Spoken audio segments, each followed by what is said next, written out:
Hello दोस्त, आज मैं अपने वीडियो में आप सबों को भगवान विष्णु के बारे में एक कथा बताने जा रहा हूं, जो ध्यानपूर्वक आप सुने। भगवान विष्णु ने क्यों लिया शालिग्राम का अवतार, वृंदा कैसे बनी तुलसी, मैं आज आपको अपने वीडियो में बताऊंगा। दिन रविवार यानी आज से कार्तिक महीना शुरू हो गया है। भगवान विष्णु की उपासना इस महीने करना बहुत लाभकारी माना जाता है। इस महीने भगवान विष्णु की विशेष रूप से पूजा की जाती है। भगवान विष्णु से शालिग्राम अवतार के पीछे एक दिव्य पौराणिक कथा है, जिसे आज हम आपको बताने जा रहे हैं। कार्तिक का महीना हिंदू धर्म में पूर्ण रूप से भगवान विष्णु को समर्पित होता है। भगवान नारायण की अनेक दिव्य लीलाओं से जुड़ा यह कार्तिक का महीना शास्त्रों में अति पावन बताया गया है। कार्तिक महीने में स्नान, दान और भगवान विष्णु की भक्ति करने का बड़ा महत्व बताया गया है। मान्यता है कि जिसने इस महीने भगवान विष्णु की भक्ति सच्चे मन से कर ली, उसके सभी कष्ट जगत पालक भगवान विष्णु हर लेते हैं।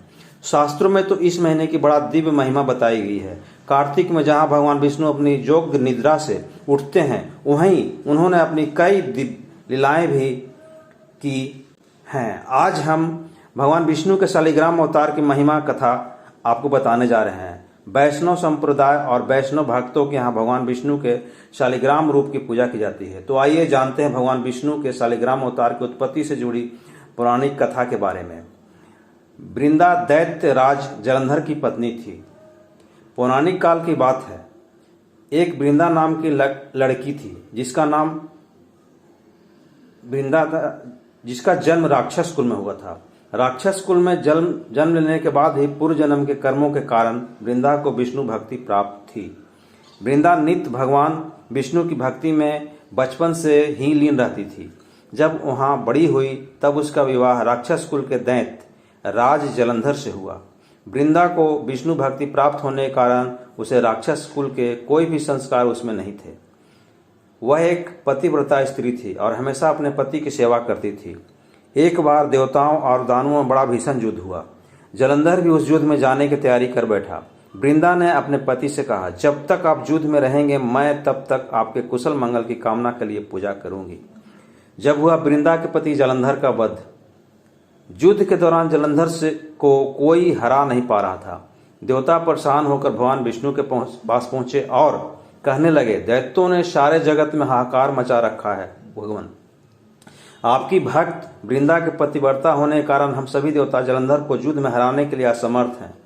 देवताओं ने भगवान विष्णु से कहा, प्रभु आप ही कुछ करें। भगवान विष्णु सृष्टि के पालन करता है और उन्होंने इसका उपाय निकाला। भगवान विष्णु ने देवताओं को आश्वासन दिया कि मैं इसका उपाय निकालता हूँ। इतना कहते ही भगवान विष्णु अपना रूप बदलकर वृंदा के सामने जलंधर बनकर पहुंचे।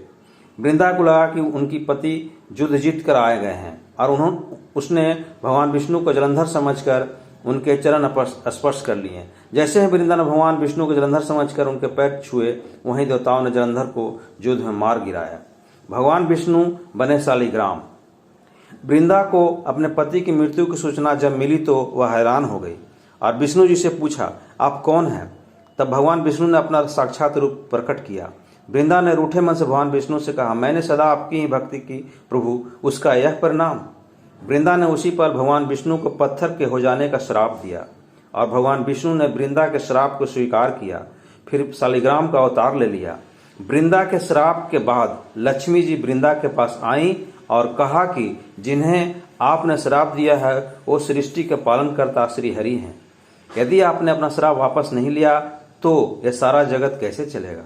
मां लक्ष्मी की विनती के बाद वृंदा ने अपना श्राप वापस लिया और अपने पति के वध के वियोग में सती हो गई। उनकी राख से जो पौधा निकला उसे भगवान विष्णु ने तुलसी का नाम दिया और कहा, आज से मेरा शालिग्राम अवतार जो श्राप के कारण पत्थर बना है, उसे तुलसी जी के साथ सदैव पूजा जाएगा। जो मेरे प्रिय भक्त हैं वो जब तक मुझे तुलसी नहीं अर्पित करेंगे, मैं उनकी पूजा स्वीकार नहीं करूंगा। इस तरह वृंदा सदैव के लिए तुलसी के रूप में पूजनीय हो गई। ये कथा मैं अब समाप्त करता हूँ। आपको ये कथा कैसा लगा? आप मेरे वीडियो को लाइक करें। धन्यवाद।